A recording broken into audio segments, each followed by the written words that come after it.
ఈ టక్కు టమార విద్యల్లో ఆరితేరిన చంద్రబాబు నాయుడిని ఎదుర్కోవడం అంటే ముందు ఆ ప్రచారాన్ని ఎదుర్కోలేని పరిస్థితిలో ఉన్నాం. మత్స్యకారుల సేవలోనంట. ఇప్పుడు ఆయన చెప్పారు కదా, అసలు మత్స్యకారులకు సేవ, మత్స్యకారుల శాపమా? మొన్నే చూసాం ఆ నెల్లూరు జిల్లాలో ఆ ఫిషింగ్ హార్బర్ కథ ఏం చేశాడు. మళ్ళీ అక్కడికి వెళ్ళి చేపల పులుసు వండుతాడు. అసలు ఈయన డ్రామాలకి మా వల్ల కావట్లేదు. అసలు ఈ తెలుగు వెన్నుపోటు పార్టీ ఒకటి పెట్టి అన్ని మత్స్యకారుల దగ్గర నుంచి మొదలుపెట్టి రైతుల దగ్గర మొత్తం అందరినీ పొడి చేసి తండ్రి పక్కన కొడుకో పక్కన పొదుపు మీరు చేయండి, దుబారా ఏం చేస్తామని డ్రామా చేస్తున్నారు. ఒక ఆయన సైకిల్ దొక్కుతాడు, 5-6 కెమెరాలు 5-6 వెహికల్స్ మీద నడుస్తూ ఉంటాయి. ఈ డ్రామాలు ఏంటో మాకు అర్థం కావట్లే.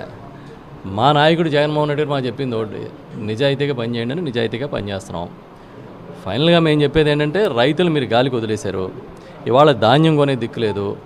శనగ మొక్కజొన్న రైతులందరూ నాశనం అయిపోయారు. దీనికి సంబంధించి మీరు ఏ విధమైన ప్రణాళికతో ముందుకెళ్తున్నారని చెప్పమని చెప్పి ఇవాళ డిమాండ్ చేస్తున్నాం. ఇవాళ ప్రజా సమస్యల మీద మాట్లాడాం.